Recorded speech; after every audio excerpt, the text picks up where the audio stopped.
Hey, this is Matthew. We had a group talk today being August 29th. The topic was recommend a book or movie or TV show or anything like that. We mostly talked about movies actually. Talked about Godfather and Mission Impossible and The Notebook, which is an interesting one. James Cameron in general, things like that. We talked also about a bunch of random other phrases and things. So like for instance, to blur something out is to smudge something, kind of make it blurry so that you can't see what it really is. It hides its true form. So behind me, actually, there it is. This light. You can't really tell what the light bulb looks like. It's kind of blurry, so you can't tell the exact shape of it. That's actually because the camera here isn't very good. But let's see. Then we talked about a premise.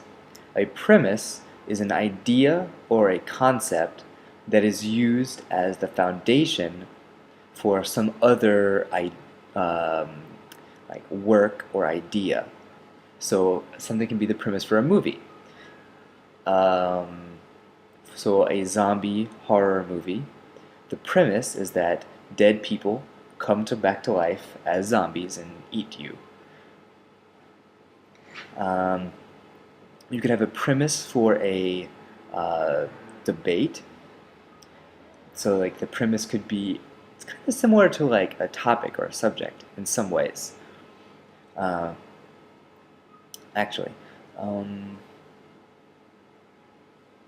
we also have to give something a shot. Now, to give something a shot is to try something out, to give something a try.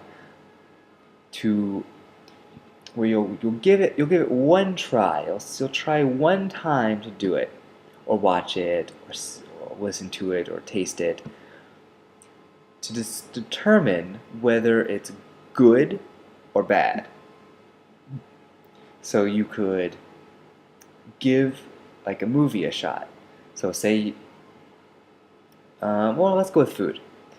So say your friend really likes Nepalese curry. And so he says, man, you should really try this curry out. It's so tasty, it's so delicious. But you don't really like curry. So you're like, well, okay, if you say it's that good, I'll give it a shot. Because normally when you give it a shot, you have low expectations. You don't really like curry.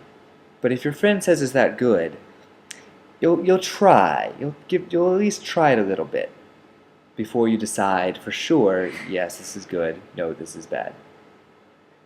The last, those were the days. Those were the days is a phrase, expression we use when we're talking about nostalgic things. Usually it has a positive image that comes with it, even if the thing you're talking about isn't very positive. Usually you do talk about positive things though. So you could say that, man, when I was a kid, we had to walk uphill both ways through 20 feet of snow every day just to get to school.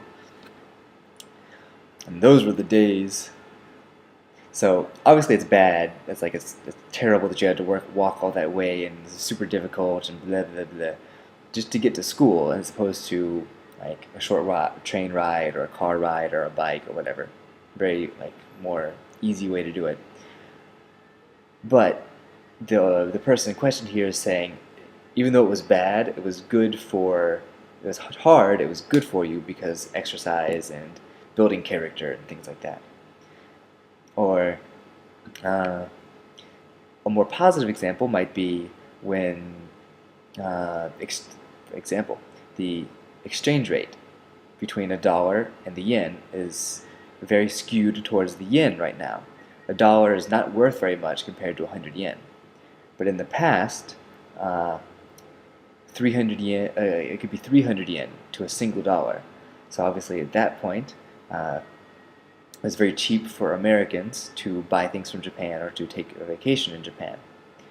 So you could say something maybe like, "Man, do you remember the days when the exchange rate was favored the dollar, like 200 to 1? Yeah, man, those were the days. I could go on vacation for cheap, and it was great." So music like that too. So that was pretty much it. Thanks for coming, everybody, and I'll see you later. Bye bye.